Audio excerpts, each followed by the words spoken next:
যেত লাইলাতুল নিসফি মিন শাবান যখন আসতো তারা নামাজ আদায় করত, আল্লাহু আকবার, ওরা কোরআন তেলাওয়াত করত, কোরআন খতম করত, ওরা জিকির করত, ওরা দুরূদ শরীফ পড়ত। 1200 বছর আগের মুসলমানেরা মক্কার ঘরে কি মদিনাতুল মুনাওয়ারা কি ইবাদত বন্দেগী করতে পারে? 1200 বছর আগে কেউ কিন্তু বিরোধিতা করে নাই, কেউ বলে নাই ইবাদত বলতে কিছু নাই, এটা রহমত বরকত বলতে কোনো কথা নাই। আমাদের বাংলাদেশে অনেক মসজিদে আজকে তালা আছে না নাই? আমার প্রশ্ন হলো বন্ধুরা, যদি এই রাত্রির কোনো ফজিলত যদি নাই থাকে, তাহলে এমন কোন রাত্রি আছে নাকি যে রাত্রিতে ইবাদত করলে আল্লাহ খুশি হয়? মনে করেন কোনো ইবাদত নাই, মানে এই রাত্রির কোনো ফজিলত নাই, রাত্রির কোনো ফজিলত নাই। তো না থাকলো যদি একটা মানুষ ইবাদত বন্দেগী যদি করে রাতে, আল্লাহ কবুল করবে না? ও বন্ধু, প্রশ্ন হলো আমরা শুধু এইভাবে বলি তাদের অজ্ঞতার কারণে কোরআন জানা নাই, হাদিস জানা নাই, এই জন্য তারা এইভাবে কথা বলে। যদি জানা থাকতো তাহলে এইভাবে বলতো না, এর বেশি কিছু বলতে পারে না। তার মানে হচ্ছে আমি যে সব জানি এমন কোনো কথা নেই, আমি তো এই কথা বলতে পারি না, আমি সব জানি। কথা বলবেন না? আমি কি বলতে পারি যে আমি সব জানি? না না না, আমি চেষ্টা করেছি যতটুকু বুঝি ততটুকুই বলি, যেটা জানি না সেটা বলি না। কথা ঠিক না বেঠিক? আমার জানার বাইরে অনেক কথা আছে, আমার জানার বাইরে অনেক কোরআন হাদিস আছে না নাই? আমি তো বলতে পারি না আমি যা জানি এটাই ঠিক, আর এর আগে নাই পরেও নাই, বলার কোন ক্ষমতা আমার আছে? ও বন্ধু, তাই আমরা বলবো উল্টা পাল্টা কথা না বলে একটু দেখো, একটু জানো, আজ থেকে 1200 বছর পূর্বের মুসলমানের খবরদার এই রাত্রিতে ইবাদত করা যাবে না, মসজিদে বাইতুল্লাহ আল্লাহর ঘরে যাওয়া যাবে না, এই রাত্রিতে জিকির করা যাবে না, দুরূদ শরীফ পড়া যাবে না, এইভাবে কেউ বলে নাই। তৎকালীন সময় সবাই ইবাদত বন্দেগী করেছে। আর এখন 1200 বছর পরে আইসা আমরা নতুন নতুন কথা শুনি, এই রাত্রিতে ইবাদত করলে নাকি এটা বেদাত হয়, শিরক হয়। জোরে বলে নাউজুবিল্লাহ।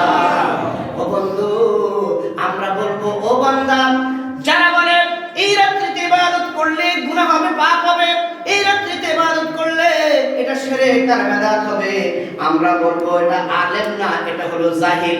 কারণ যুগে যুগে নবী রাসূলদের জামানাও কিন্তু যে ইহুদি এবং নাসারাদের মানে সমর্থন নিয়ে ইহুদি এবং নাসারাদের দ্বারা এই জগতে ছিল কি ছিল না? ইহুদি এবং নাসারা তাদের এজেন্ডা বাস্তবায়ন করার জন্য অসংখ্য অগণিত মুসলমানের শুরুতে আমি একটু আগে বলেছি, শুরুতে ইসুফেদারি হিকমতে লোকমানে মা কারিয়ে কোরআন বারি আইদিলে সাদে মানে মা। তৎকালীন সময় নবীজির মদিনাতুল মুনাওয়ারা একটা গোষ্ঠী ইহুদি, 3 জন পণ্ডিত, বলেন কয়জন? 3 জন ইহুদি পণ্ডিত, মুখে তাদের দাড়ি, মাথার মধ্যে বড় পাগড়ি, গায়ের মধ্যে পাঞ্জাবি, 5 ওয়াক্ত নামাজ তারা পড়ে, তাসবিহ তাদের হাতে, সারা দিন তারা রোজা রেখে টাকা পয়সা বিলি করতেছে, মানুষের কাছে গরিব দুঃখী তিন মিসকিনকে দিতেছে, আর রাতের অন্ধকারে আল্লাহর নবীর দেহ মুবারক মানে মদিনা থেকে তারা সরাই নিয়ে যাওয়ার জন্য প্ল্যান করতেছে। জোরে বলে নাউজুবিল্লাহ। ধরা খাইছে কিনা? কথা বলো, ধরা খাইছে কিনা? যারা এই কাজটা করেছে, মুখে বড় দাড়ি, লম্বা দাড়ি, আমার আর আপনার দাড়ি কি বিরাট বড় দাড়ি, ইহুদি বিরাট বড় দাড়ি, পাগড়ি বিশাল বড় পাগড়ি, পাঞ্জাবি, তাসবিহ, সারাদিন রোজা রাখে, সারা রাত ইবাদত করে, দিনের বেলা রোজা অবস্থায় লক্ষ লক্ষ টাকা তারা আল্লাহর রাস্তায় বিলি করে, কিন্তু শেষ পর্যন্ত যখন ধরা খাইছে জানতে পারলো তারা ইহুদি। কথা কয় না? এই যে আমাদের দেশে ঢাকাতে আজ থেকে বছর 3 আগে একটা ইহুদি ধরা খাইছে, 40 বছর পর্যন্ত এক মসজিদে ইমামতি করে, আসলে সেই ইহুদি। জোরে বলি নাউজুবিল্লাহ। এরা বন্ধু বলতেছি আজকে ইহুদি, নাসারা এবং খ্রিস্টানদের এজেন্ডা বাস্তবায়ন করার জন্য আমাদের দেশে কিছু আলেমদেরকে বেছে নিয়েছে। কথা ঠিক না বেঠিক?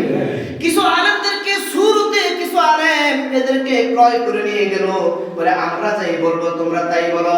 আমার নবী সম্পর্কে বলতেছে নবী মরে গেছে, পচে গেছে, গলে গেছে, নাউজুবিল্লাহ। এই কথা আছে না নাই? আমার আল্লাহ বলেছেন আমাদের দেশে ওহাবিরা যারা খারজি কওমি তারাও বলে আমার নবী হায়াতুন নবী। সুবহানাল্লাহ। কথা বলে আমার নবী কি? তারাও বলে যে নবীজি কি হায়াতুন নবী। ও বন্ধু, ভারতের দেওবন্দ মাদ্রাসার প্রতিষ্ঠাতা মহাপরিচালক আবুল কাসেম নানতুবি কিতাব লিখেছেন জালাউল আফহাম ইবনে কাইয়ুম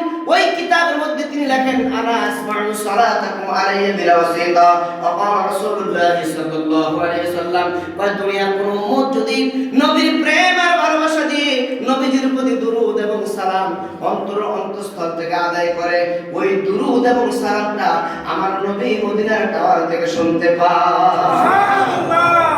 আল্লাহু আকবার বলি আল্লাহু আকবার। বন্ধু, আলোচনা এখানেই টানলাম, আপনাদের সামনে সামান্য একটু আলোচনা করলাম, শুধু আমরা এইটুকু যে লাইলাতুল